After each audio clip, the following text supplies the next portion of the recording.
We unpack. We unpack. We unpack. Coming to your live boxing ego unpack. Yeah. We unpack. We unpack. We unpack. Coming to your live. The reality is, Shakur Stevenson versus Padley is a terrible save. The fight is garbage. Ego thoughts, man, I gotta break it down. Now, a lot has went on in the last 72 hours. In my opinion, I'm not gonna spend too much time talking about Floyd Scofield. I've already made videos about it, and the whole situation seems rather weird, and it seems to me like details are being left out, right? A lot of fans are jumping the gun like they always do, low-hanging fruit, and they're judging the situation and saying, oh man, he messed up the event. They're emotional and distraught because we were all looking forward to this fight, it sounds like, with Scofield and Shakur. So now the fans always need somebody to blame. But for me, it does seem weird, the whole thing. Like, some people are just like, oh, Floyd Scofield, they ducked, they were scared of Shakur. He's the boogeyman. And they want to run with that. But for me, I want to hear more. Like, I heard a notion that the Shakur fight got canceled and the Scofields aren't willing to talk about it until they get back to the States after they leave Saudi Arabia for whatever reason. So I don't know if somebody talked to them. I don't know if they're in fear. I'm just going to wait that out. But for me, the people who are saying that Scofield's ducked, right? Something's not adding up with that. Like, just to go through this great length. Like, the Scofields, they look like Floyd Scofield was in great shape. He had stated that he had been in Saudi Arabia for 2 weeks. He was well into fight week, and just to randomly say, oh, you know, I'm out. I can't do this. I'm too scared. I'm ducking. It seems weird because they were the ones that called out Shakur. Facts. Shakur was trying to fight William Zepeda, and in lieu of that fight not happening, they came up with this idea and they started pursuing him. They were also talking greasy. So something is not adding up. I'm not there. I don't know what went on. So as a result, I don't really have too much to say. I'm not going to condemn the man. There's a lot of people like, oh, you're ducking, and calling him out his name and stuff like that. And then there's videos of him laid up in a hospital bed. You know, have some like heart and compassion. I get it. People wanted to see the fight, and now it's not happening, so they're angry. But, you know, that's kind of cowardly to see a person going through whatever. For me, what it could be, and again, I don't want to speculate too much because that's not really my lane. There's a lot of content creators who make up news and clickbait and all that type of stuff. So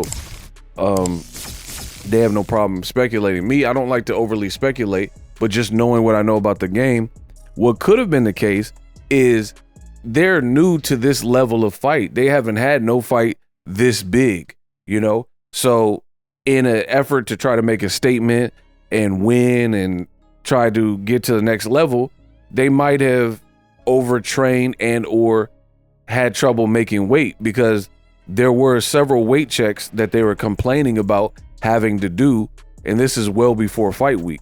They're like, the WBC, Floyd Scofield was like, the WBC, all of a sudden, they want to check everybody's weight. But for Shakur, only for him. How come they not doing this for Canelo? You know? And Floyd Scofield seemingly had a problem with the frequent weight checks, and like, why is this rule being enforced? So when you put two and two together, what I have seen in the past is fighters work themselves into the ground for their big fight, and as a result, they burn themselves out, deplete their body, dehydrate, and they're cutting weight unsafely, and then they're no longer fit to fight. It happened with David Lemieux. He was supposed to fight on Canelo's undercard, and he got so dehydrated that they pulled him on fight week. Similar thing. So again, I don't know if that's the case or there's some big conspiracy. I've seen it all. They said someone poisoned my son, and then they switched it and said everybody's treating us great. So I don't know what's going on. Back to Shakur. Now, I know what some of you guys are thinking. You're like, yo, how can you blame Shakur for this? I'm not blaming him for Floyd Scofield not being ready for whatever reason. Again, we can speculate what that reason is. I don't choose to overly examine that. The fight got canceled. I deal with like absolutes. The fight is not happening between them, and you needed a substitute opponent. What I am blaming Shakur for and the promotion is because you can't have it both ways. You say, oh, Riyadh season, the Saudis, they have so much money. They don't care if they waste money. They have endless amounts of money to burn. They're saving boxing, this, that, and the third. And the best you could do is put Shakur Stevenson in with Joshua Padley, who is a part-time boxer and also an electrician. It's just a terrible fight. The guy has no power. You know, credit to him for taking the fight, but the guy has no pop. Shakur has no pop. This is an abysmal fight. No matter how you slice it, this is not, in my estimation, must-see TV. This is really a lose-lose situation. Now, again, they could have had somebody on standby for issues like that. So Shakur told Andre Ward, I have a feeling they're going to pull out. So if you had this premonition and intuition, it's really concerning that the organization didn't have a plan for this. The guy you were fighting was a prospect. Again, as I said earlier, he had never been in a moment such as this. So you have to think about these things when you're putting someone on a big card and a stacked card, because it only leads to disappointment. And here we are. The other reason why I can't give Shakur a pass, he talks too much. Shakur's like, I'm the best fighter on the card. Now you have a fight with Josh Padley. There's no way to prove it. There's no way to prove it that you're the best fighter on the card with a guy who only had 3 days to train. And then on paper, he has nothing for you. So again, lose-lose situation. This guy has no power. He beat one domestic level guy, Mark Chamberlain, and now he got the call.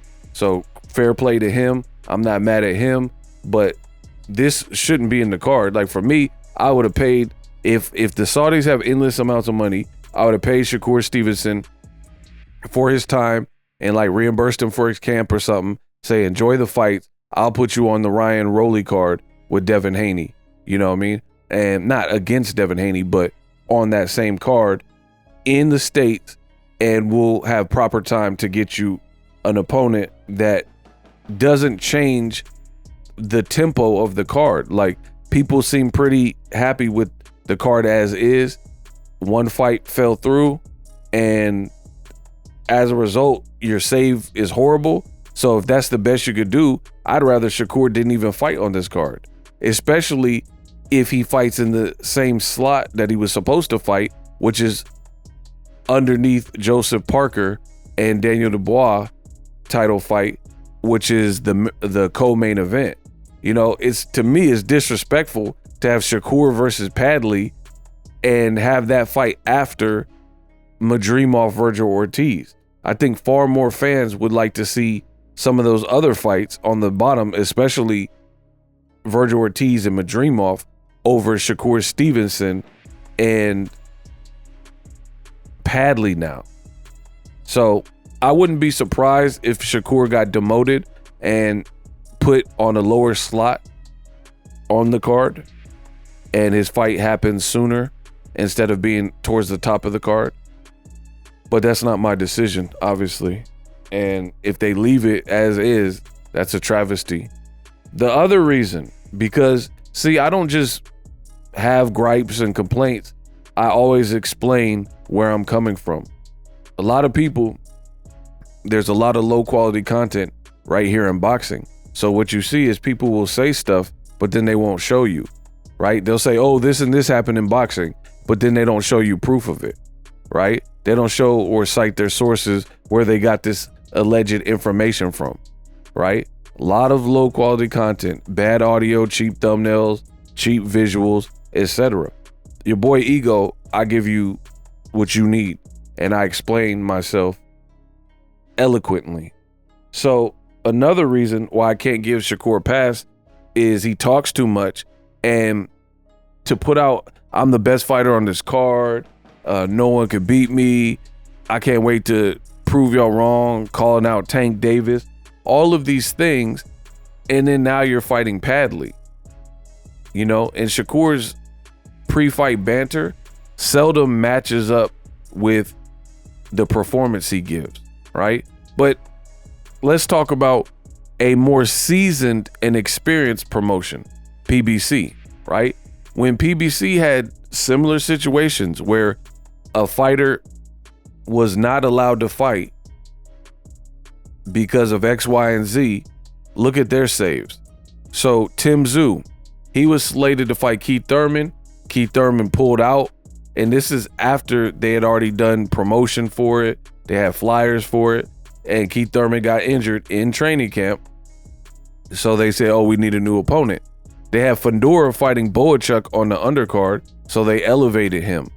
And now Boachuk needed an opponent because Fundora got elevated to the main event, and he beat Tim Tszyu. So then they brought in Brian Mendoza. So the shifting required two moves because Fundora being elevated and Keith Thurman being taken off, it left a void, and they wanted to give Sergey Boachuk a spot on the card still. So they brought in a very nice save, the guy who knocked out Fundora, Brian Mendoza. And that was a very good performance by Boachuk. That meant something, right? So how is it that you have guys like Tim Tszyu who went from Keith Thurman, who's probably about his size, to fighting a skyscraper who's 6'6", 6'7", with a totally different style, and Tim Tszyu was willing to risk it all. You had Boachuk, who was about to fight this 6'6", 6'7" Fundora, and then he switches and still fights Brian Mendoza, the guy that knocked out the guy he was about to fight. So it shows that these guys are complete and total warriors, and they understand this comes with the game and comes with the territory, and they were ready for whoever. Shakur's fighting a guy who's clearly a step down from who he is supposed to fight, and it's not even remotely equivalent. Let's keep going. PBC had Gervonta Davis. He was supposed to fight Rolly. They did an LA press conference. They had flyers, promoted the fight. Rolly had an investigation, so the promotion deemed that it wasn't in their best interest to pursue that fight and charge people pay-per-view with allegations against Rolly and an investigation pending. So they pulled him, and then they gave Tank Esau Pitbull Cruz, who's still relevant right now and just put on a classic with Fierro on this last David Benavidez Morrell card. So Tank fought on a Sunday. LeBron James and a ton of celebrities were out, and he fought a dangerous Pitbull Cruz, had a hurt hand, and had no problem fighting a shorter person. Rolly's bigger than him. Pitbull Cruz is shorter than him. So he had a complete shift and shift his mindset. Instead of fighting a bigger puncher like Rolly, who's taller, right, and a completely different style, he had to fight Esau Pitbull Cruz, who's shorter. The dynamics instantly change. So you mean to tell me Shakur couldn't have found somebody, even on late notice, that was a little bit better? And people keep saying, oh, Shakur's the boogeyman, nobody wants to fight him. The day this news broke, there were so many fighters that I seen personally. You guys might know who they are, and some of you might not know who they are. But some of them, if not all of them, would have been better fights. Like Jadir Herrera, right? Abel Mendoza, Kurt Scooby, Giovanni Cabrera, right? These were all guys that stepped up and put it out there. Hey, I'm willing to step in late terms to fight Shakur Stevenson. You can't be the boogeyman, but then people are raising their hands to fight you, and they don't even have a full camp or a proper time to train. You know, who's going to want to fight Better Biev or Gervonta Davis with 3 days to train. Most people, if that happened to Tank and then somebody stepped in 3 days, you're assuming that they're just here for a paycheck. You know what I mean? But these guys are like saying, I really want to fight Shakur. I think I could beat him. Whether they could do it or not, they would have been better fights than Padley. So all in all, this is very disappointing in terms of a pick. I get it. It's inconvenient, but this is why you need experienced planners for these type of events, because you have to expect the unexpected in a sport like boxing. And especially if Shakur's saying he knew that Scofield was not going to show up or they were going to get cold feet. For me, I'm not going to even dabble into the pullout because I don't know the details and it seems extremely weird. Oscar De La Hoya got to Riyadh and did an interview, so I clicked on it, and Oscar De La Hoya said he hasn't talked to the Scofields. So I don't know what's going on. He's like, I don't really have any information. I haven't talked to him. I don't know. The BFC and the doctors said he'd been admitted to hospital and he's not fighting, period. So I don't know what happened. You had the allegations of the poison, then seemingly Floyd Scofield retracted and doubled back. I don't know if he got threatened. I don't know if he came to his senses. I don't know. So it's such a weird situation. It's unfortunate. You know, you got to feel for Shakur Stevenson that he trained 12 weeks or whatnot and had Floyd Mayweather. And see, that's another reason why it's a disrespect to the card and a disrespect to Shakur Stevenson. We just watched Shakur train for 12 weeks. We didn't see like every moment, but we seen Andre Ward helping you. We seen Floyd Mayweather helping you. Terrence Crawford, Keyshawn, Sean Porter sparring with you. And Shakur's a good fighter. He a good little fighter. So we know that you're readying yourself the best way you know how to. And then you got a guy who is on paper outmatched. No one's ever heard of him. And he's a no-hoper. He only has 3 days to train.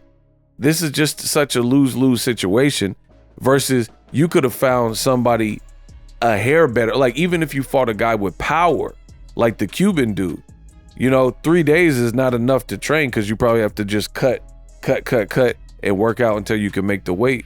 You know what I mean? So everybody would be probably the underdog in this given situation. You know, realistic people that you would pull in, but at least give fans a bit more to hope for.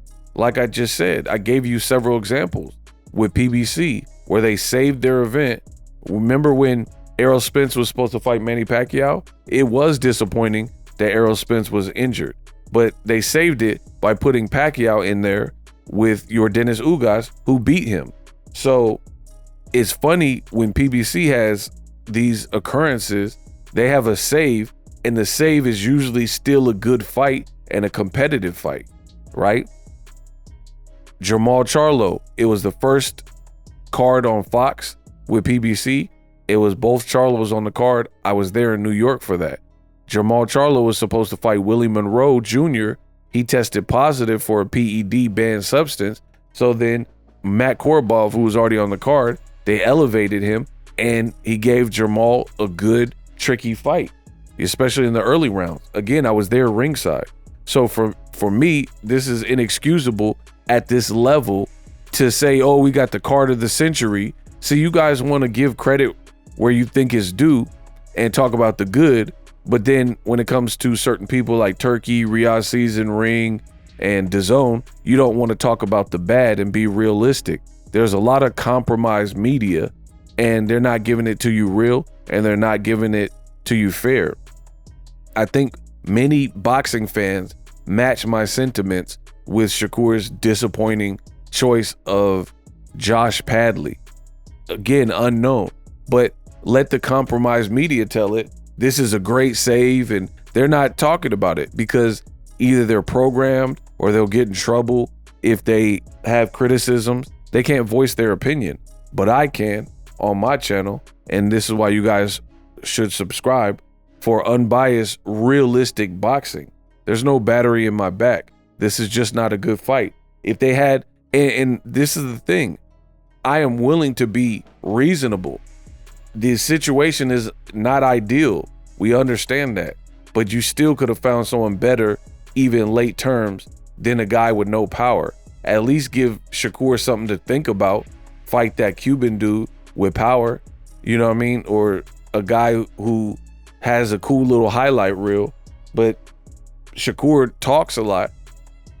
Again, he just spar with Sean Porter, spar with Andre Ward, have Floyd in his camp, the Avengers, and you're not willing to fight somebody a little bit, a little bit more lean and mean than Josh Padley. It's just like you're just fighting for a paycheck at that point. You know what I mean?